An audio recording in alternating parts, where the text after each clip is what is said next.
Victorville was never a city of great opportunity. Located in the Mojave Desert between Los Angeles and Las Vegas, it served more as a stopover on the way to something more significant than a destination. The population barely exceeded 20,000, most of whom worked in the service industry catering to passing travelers or at the few local businesses. Cassius Rodriguez sat behind the counter at Tech Zone on Main Street, glancing at his phone between serving the occasional customer. At 20, he looked younger than his peers, thin, with neatly trimmed dark hair and serious brown eyes. A small silver cross hung around his neck, a gift from his mother on his coming of age. His fingers slid uncertainly across the Tinder screen.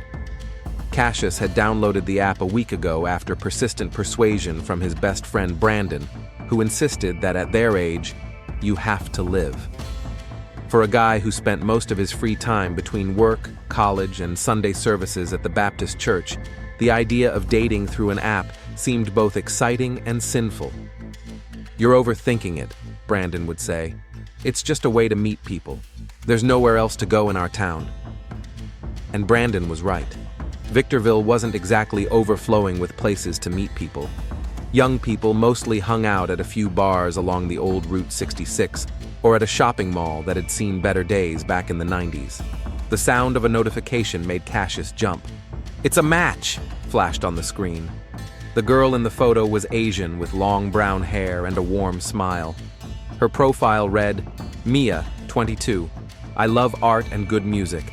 I work as a stylist in a beauty salon." Cassius reread the short description several times before deciding to write his first message. "Hi, I saw that you work at a beauty salon. Is it Bella Vista on La Mesa?" The reply came surprisingly quickly. "Yes, that's the place. Are you local? I don't often meet guys from Victorville on apps." "Yes, I was born and raised here. I work at Tech Zone and study at college. How long have you lived here?" "About 2 years. I moved here from San Francisco. I know it sounds like a step backward, but I like that it's quieter here." Their conversation continued throughout the day. Mia turned out to be smart and funny, with a good sense of humor. She asked about his college studies, information technology, his job, and even what he thought about living in a small town. Cassius answered honestly, telling her about his plans for the future and how he sometimes wanted to move somewhere with more opportunities. By evening, he had decided to take an important step. "Maybe we could meet tomorrow? I know a good place for coffee." "Sounds great. Where exactly?" "Desert Rose Diner on 7th Street. They have the best coffee in town, plus you can have a normal conversation there." The next day, Cassius arrived at the diner 15 minutes before the appointed time. Desert Rose was one of the oldest establishments in Victorville, having opened in the 1960s. The red vinyl seats were worn but clean, and the walls were decorated with black and white photographs of the city during the heyday of Route 66. Mary, a waitress who had worked there for as long as Cassius could remember, winked at him as she poured his coffee. "A date, dear?" she asked with a motherly smile. "Something like that," Cassius replied, feeling his cheeks flush. Mia arrived at 6 o'clock sharp, and Cassius immediately realized that the photos did not do her beauty justice. She was taller than he had expected, with an elegant posture and confident movements. She was wearing a simple black blouse and jeans, but she looked stylish and well-groomed. "Cassius?" she asked as she approached the table. "Yes, that's me. It's nice to finally meet you in person." They ordered coffee and pies, and the conversation flowed easily. Mia talked about her work at the salon and how she loved helping people feel beautiful. Cassius talked about his programming classes and how he dreamed of creating his own app one day. "What about your family?" Mia asked when they had finished eating. "I live with my mom and younger sister. My dad died when I was 16. My mom works at a bank, and Isabella is in high school." Cassius paused, then added, "What about you?" "My family is far away. We're not very close. That's why I moved here. I wanted to start over." There was a hint of sadness in her voice, but she quickly switched to lighter topics. They talked for 2 hours, and Cassius realized he didn't want the evening to end. Mia was not only beautiful, but also an interesting conversationalist. She asked thoughtful questions and listened attentively to the answers.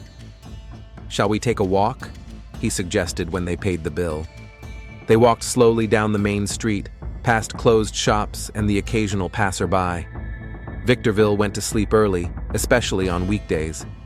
"I really like it here," Mia said, looking at the lights of the few establishments that were still open. "In big cities, you always feel lost, but here, there's a sense of community." "Yeah, everyone knows each other," Cassius agreed. "Sometimes that's good, sometimes not so much." When they reached her car, an old Honda Civic, Mia turned to him. "I really enjoyed the evening, Cassius. You're not like most of the guys I've dated." "In a good way?"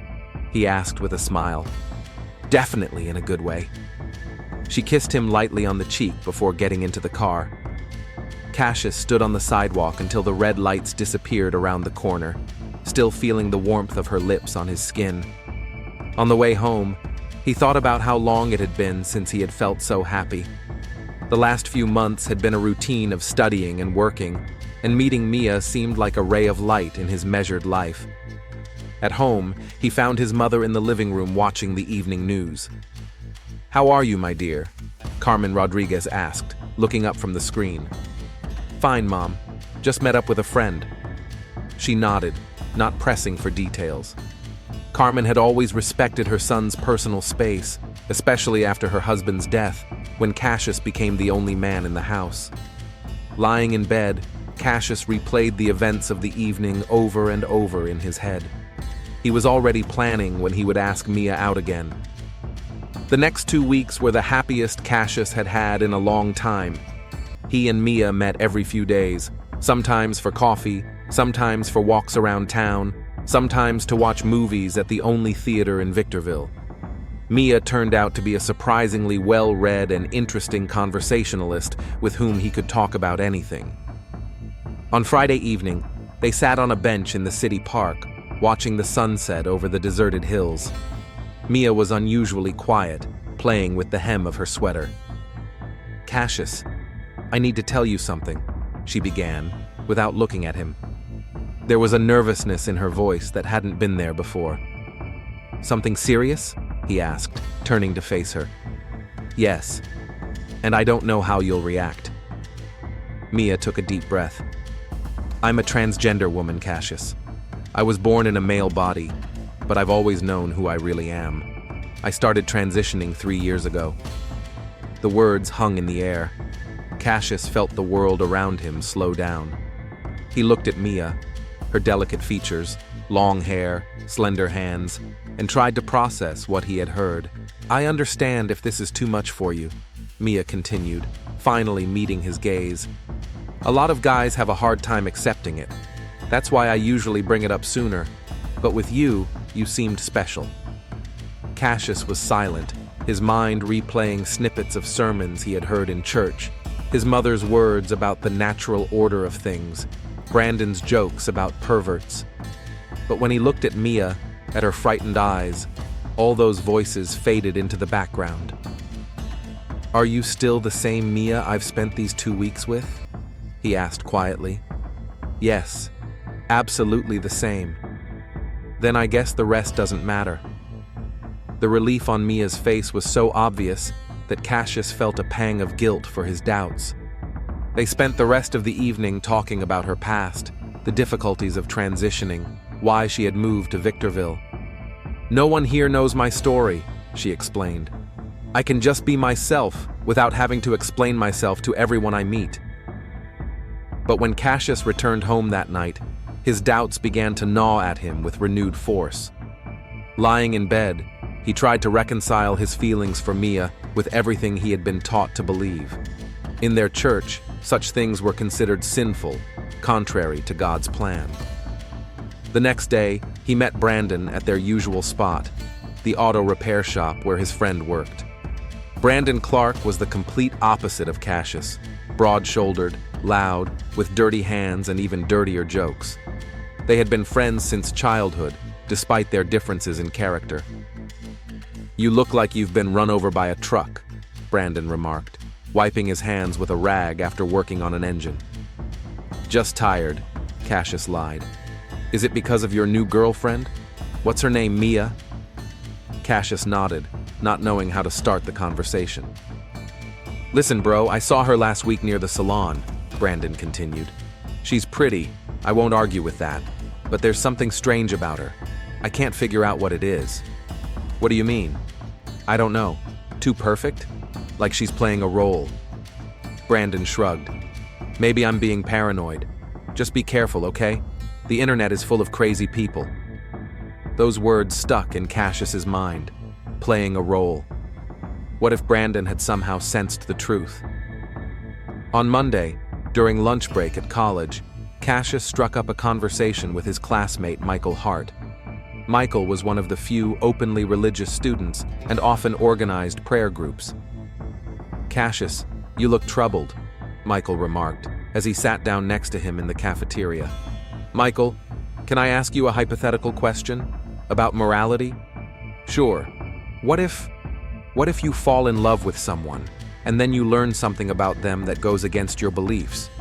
But at the same time, this person is good, kind? Michael thought about it. The Bible gives us clear guidance, Cassius. Love is important, but there are boundaries that God has set for our own good. Sometimes the most loving thing to do is to tell the truth, even if it hurts. Cassius nodded, feeling a heaviness growing in his stomach. Meanwhile, at Bella Vista Beauty Salon, Mia had her own problems. While she was working, her colleague Casey, the only person in town who knew her story, approached her. Mia, some guy came to see you, Casey said quietly during a break. Tall, with tattoos on his arms. He asked if you worked here. Mia felt the blood drain from her face. What did he look like? Around 30, blonde hair, kind of aggressive. He said you knew each other. Dave, Mia whispered. Who is he? My ex, from San Francisco. I thought he didn't know where I was. David Thompson was a part of Mia's life she wanted to forget. They had dated for almost a year, and at first he seemed understanding and supportive. But gradually, his behavior became more controlling and aggressive. The breakup was painful, especially because of the money she owed him for helping with her surgery. What did he want? Mia asked. He didn't say, but he looked angry. Maybe we should call the police. No, not yet. Maybe he was just passing by. But Mia knew that wasn't the case. Dave never forgot or forgave anything. That evening, she met Cassius at their usual cafe. He was even more silent than usual, constantly avoiding her gaze. Cassius, is everything okay? Since our conversation on Friday, you seem distant. Everything's fine, he replied, but his tone betrayed his lie. Listen, I understand that this changes a lot. If you need time to think it over. No, that's not it. Cassius finally looked at her. It's just, I've never dealt with anything like this before. In our family, in our church, there are certain beliefs. Mia nodded. I understand. Religious communities often... It's not just religion, Cassius interrupted her. It's what I've believed in my whole life. And now, I don't know what to think. The silence dragged on. Mia felt the fragile happiness she had found in this small town slipping away. Maybe we should take a break, she suggested. Give you time to sort out your feelings. Cassius wanted to argue, to say that everything was fine, that he would be okay, but the words wouldn't come. Instead, he nodded silently. The next day, as Mia was closing the salon, a tall man with short blonde hair and cold blue eyes approached her. Hi, Mia. Miss me? Dave Thompson stood by her car, leaning on the hood with a smug smile. He hadn't changed much in 2 years. Same broad shoulders, same confident expression. What are you doing here, Dave? I missed you. Besides, we have unfinished business. His voice hardened. You remember the money you owe me? $8,000 isn't a small amount. I said I'd pay you back when I could. It's been 2 years, sweetheart. My patience isn't infinite. Dave straightened up, towering over her. Maybe it's time to find a way to pay back the debt faster. There was something threatening in his tone that made Mia instinctively step back. I'm working. I'm paying. Just give me time. Time? Dave laughed. You've had enough time. Nice place you've picked, by the way.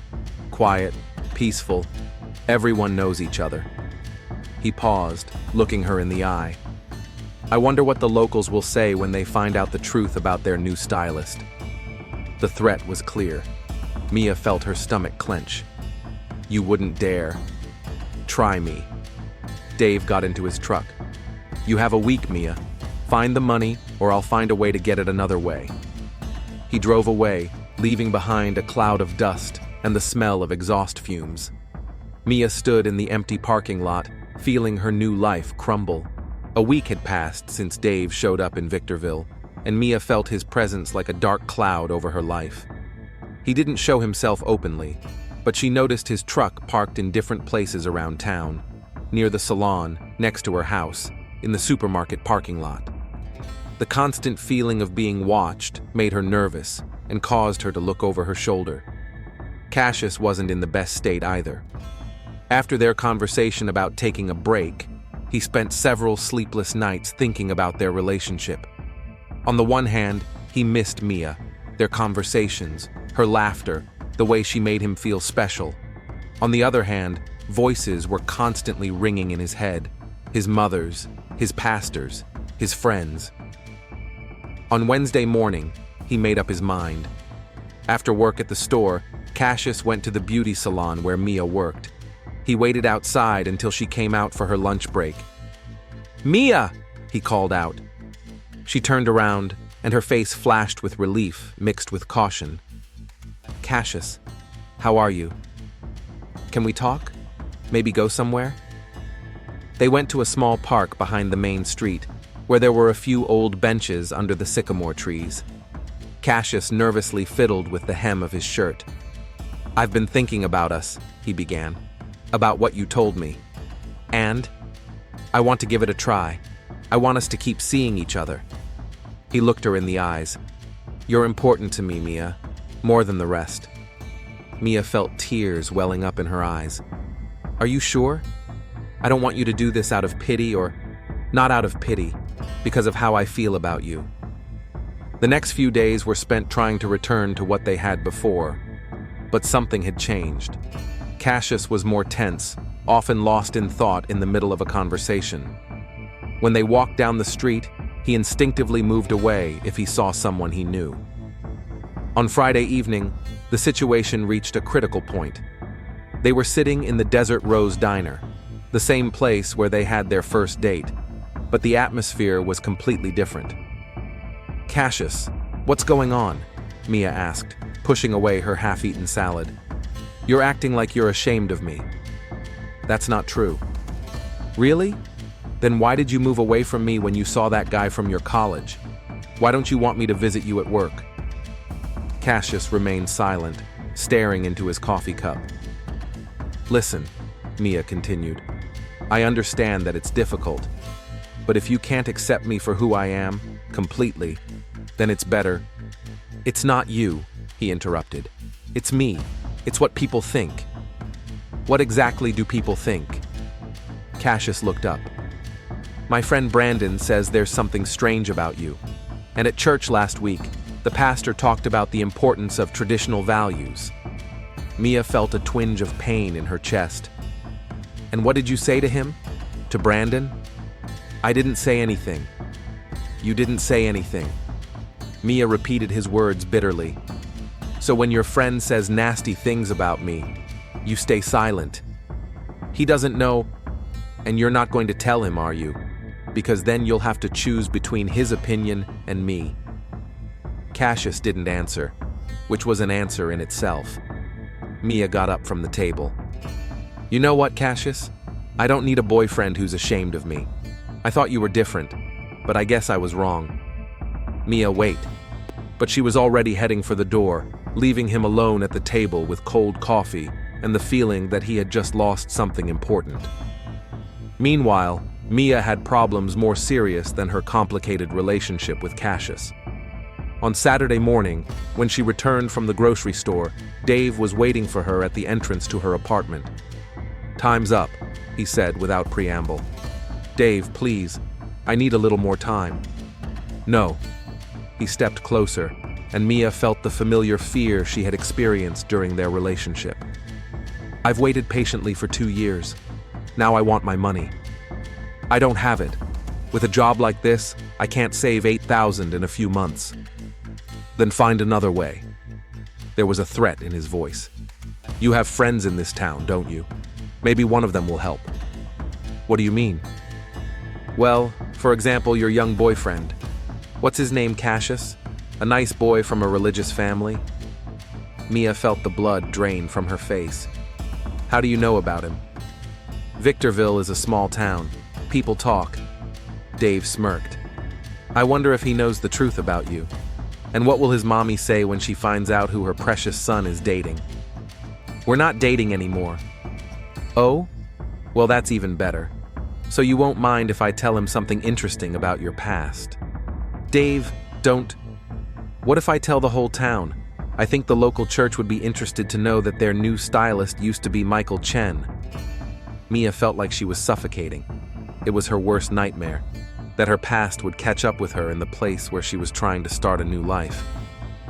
"What do you want?" "My money. All $8,000. By Friday." "That's impossible.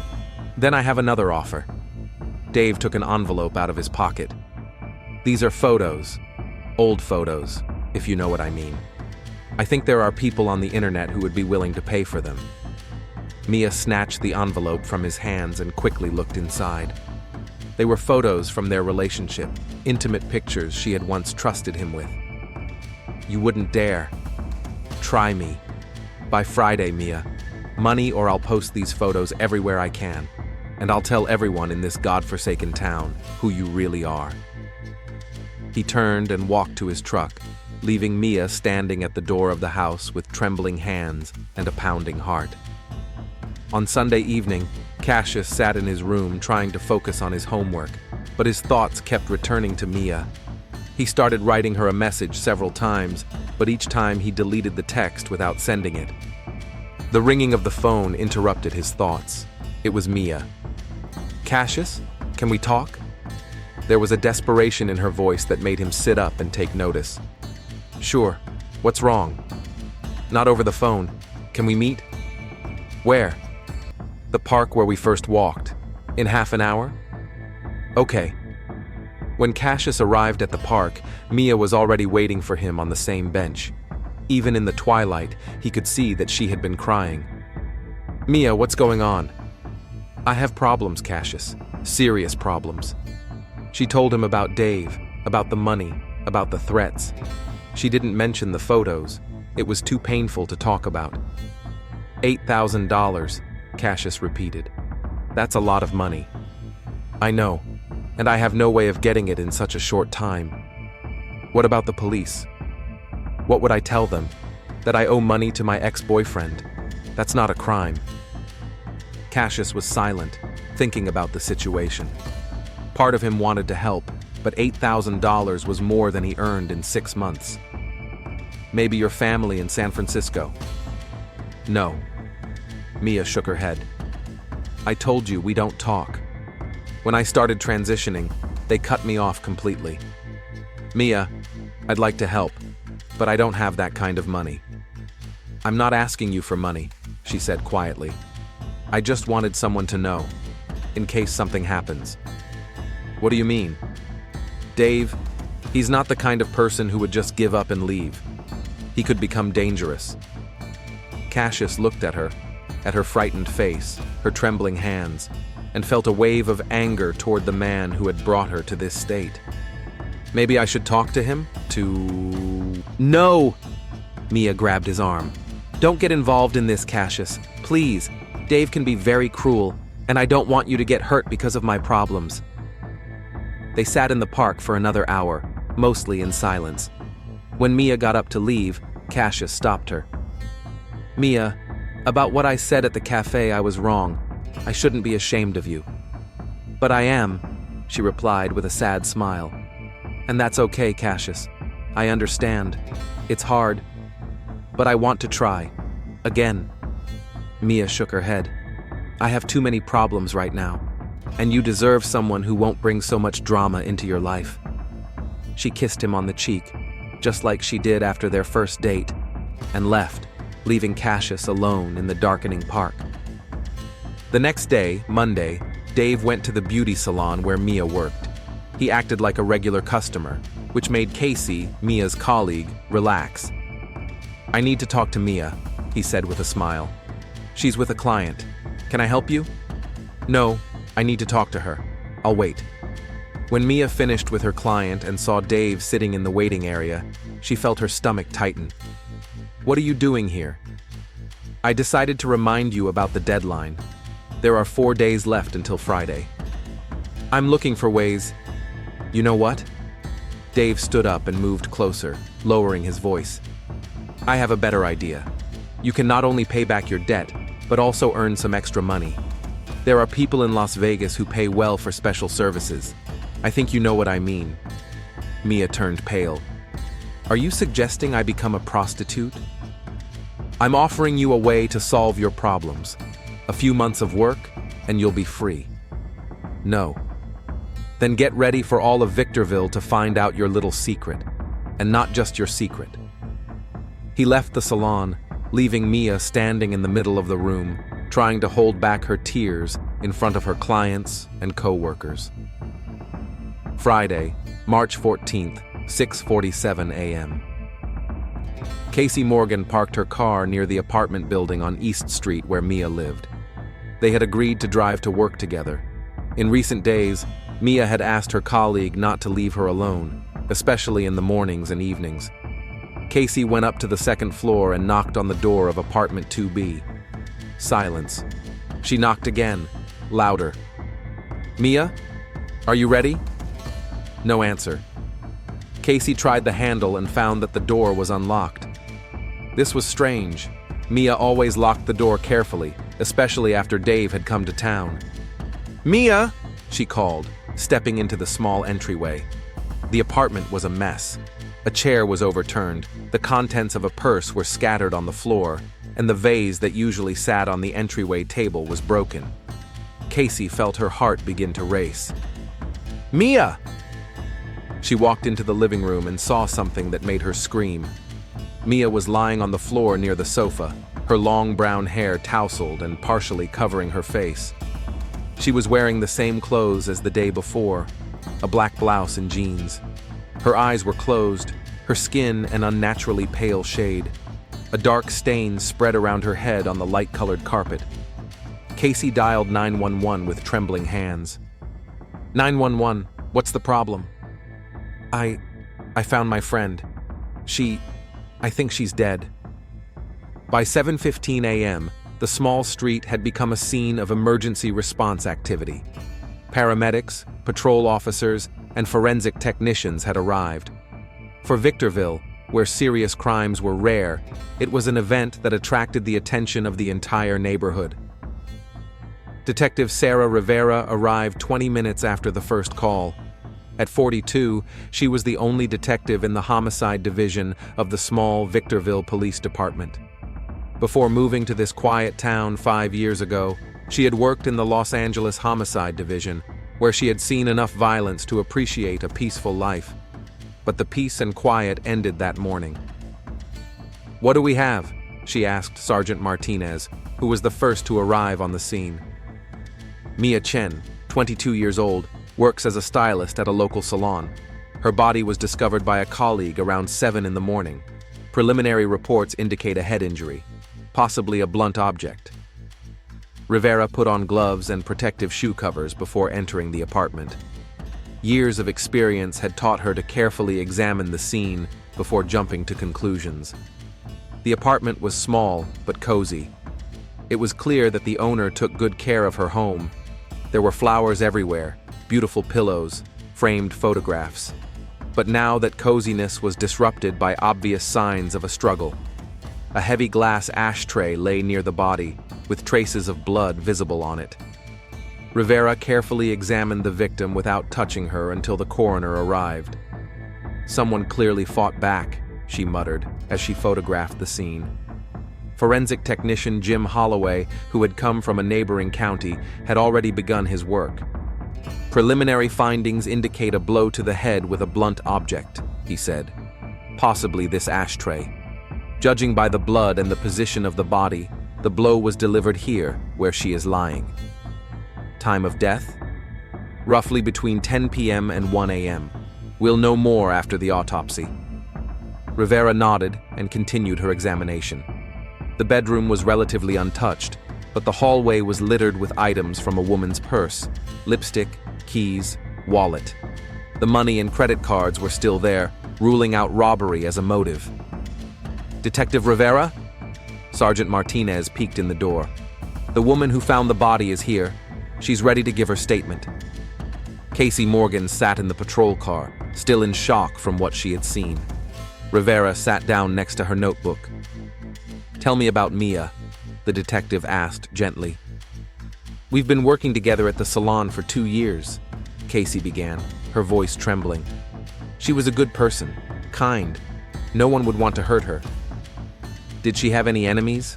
Problems with anyone?" Casey hesitated. "She's been very scared lately. There's one person, her ex-partner from San Francisco, David Thompson. He showed up in town 2 weeks ago, demanding money." "What money?" "Mia said she owed him $8,000. He threatened her." Rivera wrote down the name. "Do you know where he can be found?" "He's staying at the Desert Inn Motel on the old road. He drives a white Ford pickup truck." "Tell me more about their relationship." Casey sighed. Mia didn't talk much about her past, only that David was controlling and aggressive. She was afraid of him. "What about recently? Did Mia have any romantic relationships?" "Yes, with a local guy, Cassius Rodriguez. A nice boy, works at an electronics store, but they recently broke up." "For what reason?" Mia didn't go into details. She just said they had differences of opinion. By noon, Detective Rivera already knew the basic facts of the case. Mia Chen, a 22-year-old stylist, was killed in her own apartment by a blow to the head. There were no signs of robbery or sexual assault. The two main people in her life were her ex-boyfriend Cassius Rodriguez and her threatening ex-partner Dave Thompson. She decided to question Cassius first. The young man was brought to the station around 2 in the afternoon. He looked shocked and confused. Red eyes, trembling hands, constantly fiddling with the cross around his neck. "I can't believe she's dead," he repeated. "Who could have done this?" Rivera studied him closely. Over the years, she had learned to read people, and Cassius did not behave like a guilty person. Rather, he behaved like a young man who had lost someone important. "When was the last time you saw Mia?" she asked. "On Sunday evening, in the park on Maplewood Street. We met to talk." "About what?" Cassius hesitated. "She had problems with someone from her past. She was scared." "David Thompson?" "Yes. Mia said he was demanding money and threatening her." "What was your relationship with Mia? Tell me about it." "We dated for about a month. We recently broke up, but I still cared about her." Cassius looked at the detective. "We broke up because of me. I wasn't ready for certain things." "Like what?" Another pause. "Mia was special, and I couldn't accept that the way I should have." Rivera wrote this down, mentally noting the evasiveness of the answer. "Where were you last night between 10 p.m. and 1 a.m.? "At home. I was doing my homework, then I went to bed. My mom can confirm that. She came in to say goodnight around 10:30. "Were you angry at Mia because of your relationship?" "No." The answer sounded sincere. "I was angry at myself for not being able to be better." After an hour of questioning, Rivera released Cassius. Her intuition told her that this religious young man was incapable of murder, especially of a woman he had feelings for. David Thompson was a completely different case. He was found at the Roadhouse bar on the outskirts of town, drinking beer and playing pool with the locals. When the officers introduced themselves, something like irritation flashed in his eyes, but not surprise. At the station, he behaved very differently from Cassius. He slumped in his chair, answering casually, sometimes defiantly. "Yes, I knew Mia," he said. "We met a couple of years ago in San Francisco." "And you came here for her?" "For the money she owes me. $8,000 is not a small amount." "Did you threaten her?" Dave shrugged. "I said I wanted my money back. That's not a threat. That's justice."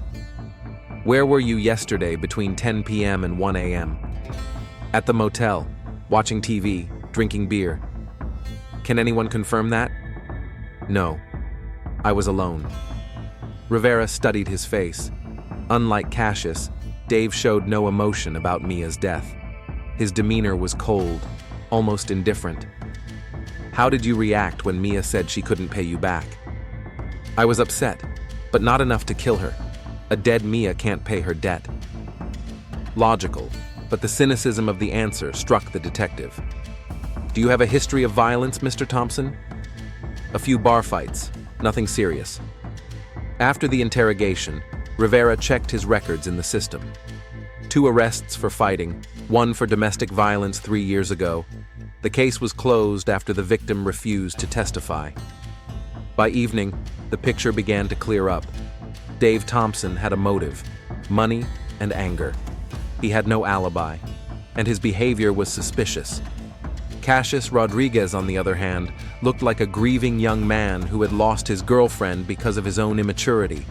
He had an alibi and spoke openly about Mia's problems with Dave. "I need a search warrant for the motel," Rivera told Judge Carter on the phone. "We have a murder suspect." While she waited for permission, the owner of the Desert Inn Motel called the station. "Detective, the man you asked about, David Thompson. He just left. He said he had to leave town urgently." Rivera felt a rush of adrenaline. The suspect's flight was an eloquent sign of guilt. "What kind of car does he drive?" "A white 2019 Ford pickup truck.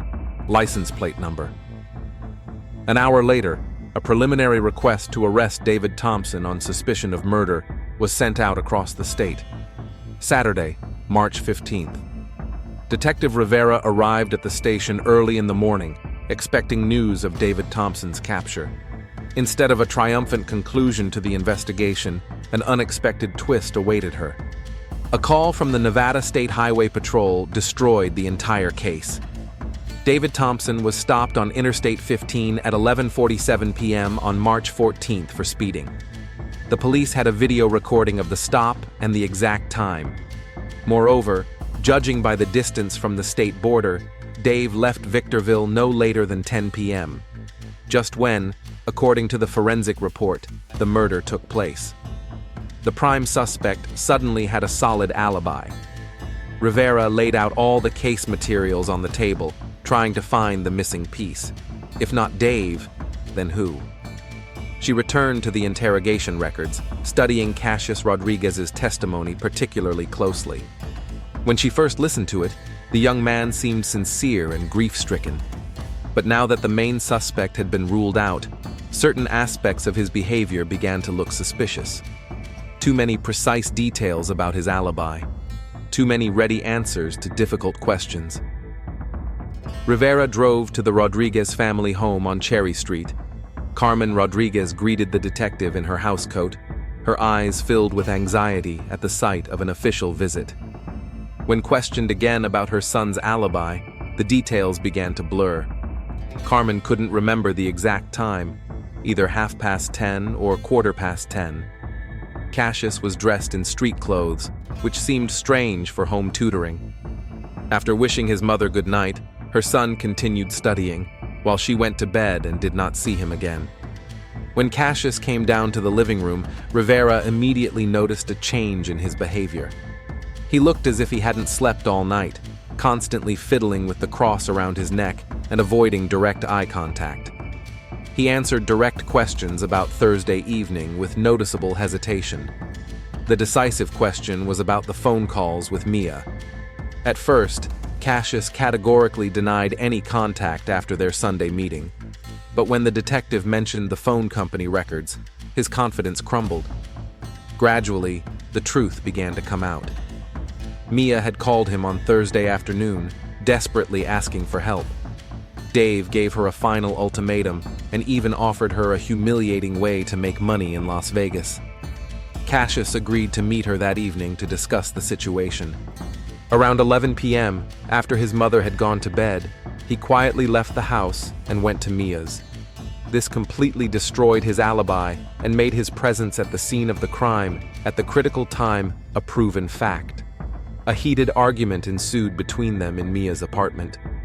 Cassius tried to dissuade her from agreeing to Dave's proposal, citing religious principles and biblical commandments. Mia replied that she was tired of people using religion to justify their prejudices. The conversation escalated into a heated conflict about faith, morality, and hypocrisy. Mia accused Cassius of abandoning her when she needed his support the most. She called him and his family ignorant fanatics, incapable of accepting people who were different from them. These words broke the last restraints in the young man's mind. All his religious upbringing, all the sermons about sin and redemption, merged in his head into one screaming thought: he must save her soul at any cost. When Mia turned her back on him, continuing to say things that he perceived as blasphemy, the glass ashtray was in his hand. The blow was struck in a fit of rage, mixed with a distorted sense of righteousness. Only when Mia fell and stopped breathing did Cassius realize what he had done. Attempts to revive her were unsuccessful. Panicked, he left the apartment and quietly returned home, hoping that in the morning it would look like a robbery or Dave's revenge. The arrest took place right in the house, in the presence of his weeping mother. Cassius did not resist or try to deny the obvious.